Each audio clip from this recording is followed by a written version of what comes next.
Breaking news చూస్తున్నాం. You're watching highly disturbing content. Viewers description is highly advised.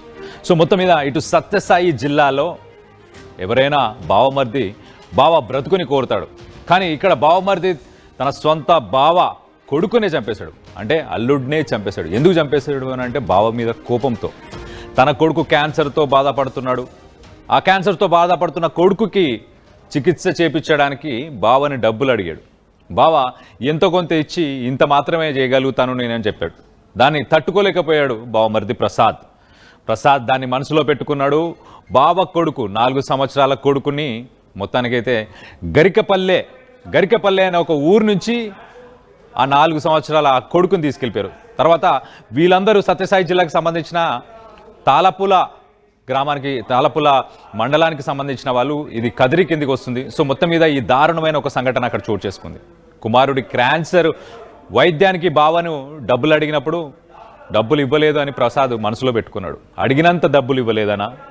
So మొత్తానికి ఆ బావ వాళ్ళ కొడుకుని 4 సంవత్సరాల ఒక బాబుని అత్యంత దారుణంగా కిరాతకంగా ఇలాంటి ఒక ఘాతుకానికి పాల్పడ్డాడు ప్రసాద్. మన ఆ ఫోటోలో చూసే ఆ నిందితుడే వీడే ఆ వరస్ట్ ఫెలో అని చెప్పుకోవచ్చు.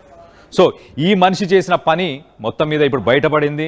తన బావకు సంబంధించి అలాగే తన కొడుకుకి సంబంధించి ఈ విషయాలన్నీ కూడా బయటపడినట్టు తెలుస్తుంది. సో దీనికి సంబంధించి అసలు స్థానికులు ఎలా రియాక్ట్ అయ్యారు ఒక్కసారి వాళ్ళందరూ షాక్ అయ్యారు. అక్కడ పరిసర ప్రాంతాల్లో ఉన్న వాళ్ళందరూ సరే తన సొంత కొడుకుని బతికించుకోవాలనుకోవడం తప్పు కాదు, కానీ దాన్ని కోపంగా పెట్టుకొని అమాయకమైన 4 సంవత్సరాల పిల్లోడిని మరి ఇలా చేయడం దాన్ని ఏమనాలి?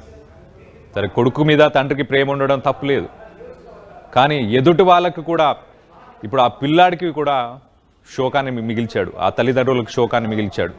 సో ఇలాంటి దారుణానికి అయితే పాల్పడ్డాడు. దీనికి సంబంధించి అసలు స్థానికులు ఏమంటున్నారు, లేకపోతే పోలీసులు బంధువులు ఏమంటున్నారు ఒక్కసారి వాళ్ళ మాటల్లోనే వినే ప్రయత్నం చేద్దాం.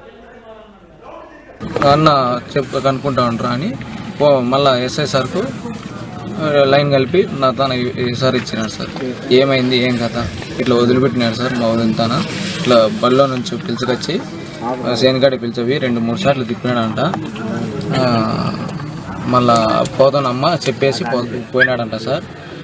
అంతవరకు తెలుసు సార్ ఆయన పోయిండేది. మళ్ళీ నేను ఫోన్ చేస్తే ఒకసారి పులుకుంట కాడ అంటాడు, ఒకసారి తలపల్లో ఉన్నాడు అన్నాడు. నేను కదిరిలో నుంచి ఇడికి వచ్చాక ఆయన రాలేదు సార్, ఇక్కడే ఉన్నాడు. ఆయన ఎక్కడ ఉన్నాడు? ఈ ఏరియా పులుకుంట కల్లే ఉన్నాడు సార్. నేను కదిరిలో ఫోన్ చేసింటే ఇటు నుంచి ఆయనకు భయం ఉంటే రావాలి కదా సార్ ఇడికి. ఆయన రాలేదు సార్.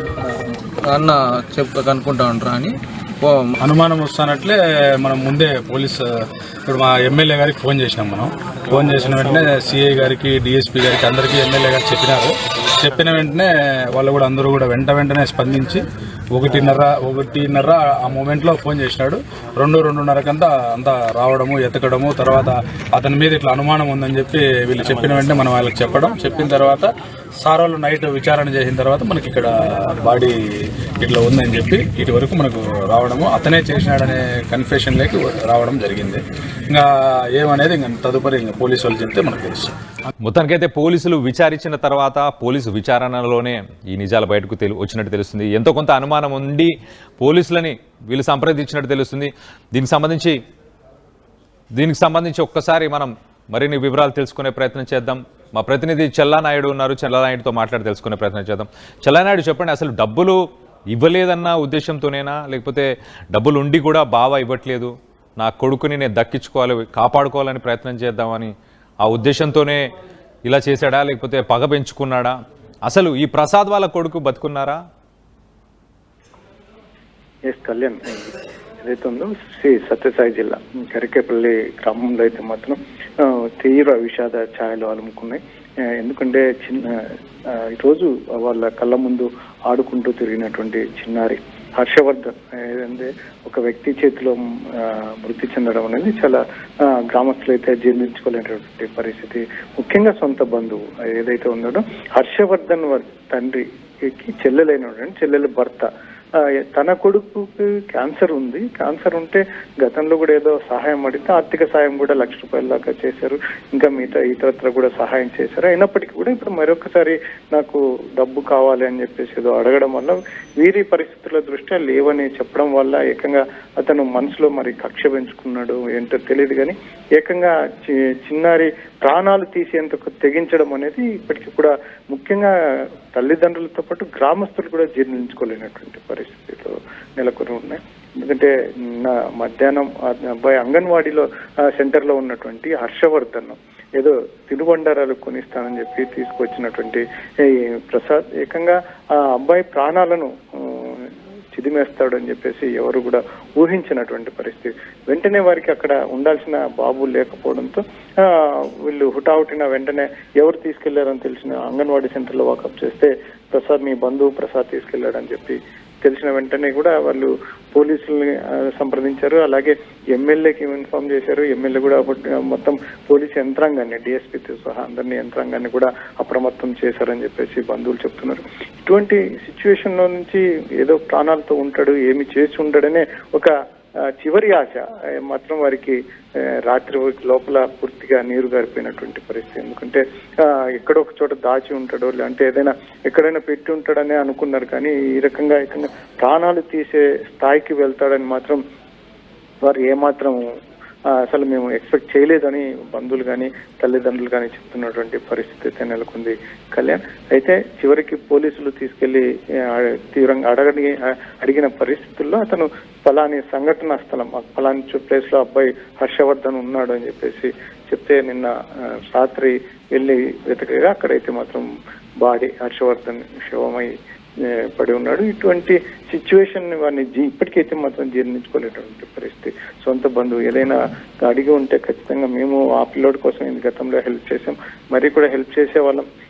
ఇలా మేము ఒక్కసారి లేదన్నంత మాత్రాన పిల్లల మీదకి వచ్చి ఆలోచన చేసి వారిని ప్రాణాలు తీయడం ఎంతవరకు సబబు అంటూ వారైతే రోధిస్తూ అడుగుతున్నటువంటి పరిస్థితులు అయితే నెలకొని ఉన్నాయి. అయితే మొత్తానికైతే పోలీసులు ఇన్వెస్టిగేషన్ చేస్తూ ఉన్నారు. ఇతను నిందితుడు కూడా పోలీసులు అదుపులో ఉన్నారు.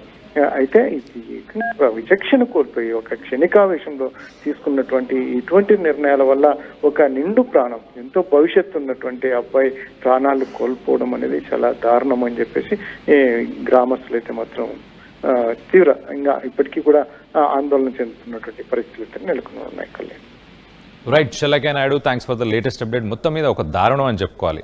₹1,00,000 తన కొడుకుని కాపాడుకోవడానికి ఆల్రెడీ బావ డబ్బులు ఇచ్చిన తర్వాత కూడా ఇంకా డబ్బులు అడిగినప్పుడు నిరాకరించాడు అని చెప్పి మనసులో పెట్టుకొని పగ పెట్టుకొని అంగన్వాడీ సెంటర్లో ఉన్న ఆ పిల్లాడిని చాక్లెట్లు కొనిస్తానని ఏదో తినుబండారాలు కొనిస్తానని తీసుకెళ్ళి మరి ఇంత దారుణానికి ఉడిగట్టాడు. ఈ మధ్యకాలంలో గతంలో కూడా మనం ఒకటి చూసాం, ఇలాంటి ఇన్సిడెంటే. ఇట్లా అంగన్వాడీ సెంటర్లో ఉన్న పిల్లాడినే తీసుకొని వెళ్ళి ఇలాంటి దుశ్చర్యకే పాల్పడ్డారు గతంలో కూడా. సో మొత్తం మీద ఇలాంటి సంఘటనలు జరగకుండా ఉండాలి అని అంటే అంగన్వాడీ సెంటర్స్ కానీ స్కూల్స్లో కానీ పిల్లలు చదువుకునే చోట వాళ్ళు ట్యూషన్ వెళ్ళే చోట ఇలాంటి చోట ఎక్కడైనా తల్లిదండ్రులు తప్పించి ఇంట్లో ఉండే వాళ్ళు తప్పించి ఇంకెవరు వచ్చినా వాళ్ళ వెంబడి పిల్లల్ని పంపించకూడదని దయచేసి అదొక నా ఒక రిక్వెస్ట్. ఈ మధ్యకాలంలో ఇలాంటి సంఘటనలు ఎక్కువ జరుగుతున్నాయి కాబట్టి. సో మొత్తం మీద ఈ నిందితుడు ప్రసాద్కి ఎలాంటి శిక్ష వేస్తే సరైన శిక్ష అని మీరు అనుకుంటున్నారన్న దానిపై మీ అభిప్రాయాలు ఏంటనేది కింద కామెంట్ రూపంలో తెలియపరచండి.